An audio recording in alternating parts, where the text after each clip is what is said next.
Саламатсыңар балдар. Бүгін сабағыбыздың темасы китеп оқу рахат. Сабақтың мақсаты китептен пайда болушу жөнүндө маалымат алышат. Китеп жөнүндө кызыктуу маалыматтарды билишет. Китепти сүйүүгө, аны баалай билүүгө тарбияланышат.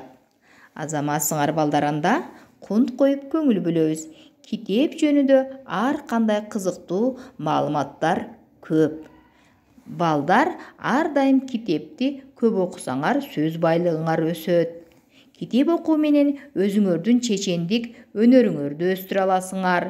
Эл алдында туура сүйлөөгө үйрөнөсүңөр. Мына балдар китеп окуунун көп пайдасы бар. Ошондуктан ар дайым китеп окугула. Китеп окуу менен туура жазганды үйрөнөсүңөр. Китеп окуу өзүңөрдүн оюңарды так жана даана билдире аласыңар. Китеп окуу менен акылыңарды, ой жүгүртүңөрдү өстүрөсүңөр балдар. Анда китеп жөнүндө кызыктуу маалыматка көңүлүңөрдү бурамын. Көп барактуу китеп.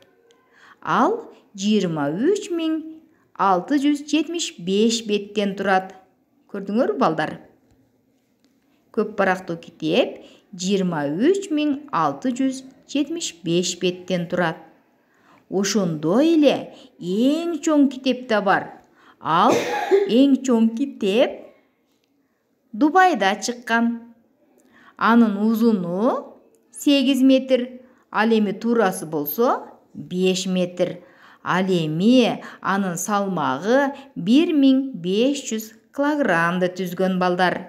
Ошондой эле эң кичинекей китеп, анын салмагы өтө таң калыштуу. Анын узун туурасы 0,9 миллиметрди түзөт. Эң таң калыштуусу Антон Павлов Чеховдун «Хамелеон» деген чыгармасы жазылган эң кичинекей китепке. Көрдүңөрбү балдар? Аябай кызыктуу бекен? Алгач адамдар китептерди таштарга, жаныбарлардын терисине, жалбырактарга жазышкан. Алар өтө ыңгайсыздыкты пайда кылган. 10-кылымдарда баракты ойлоп табышкан. Кытайлык Сайлон деген адам китеп баракты ойлоп тапкан.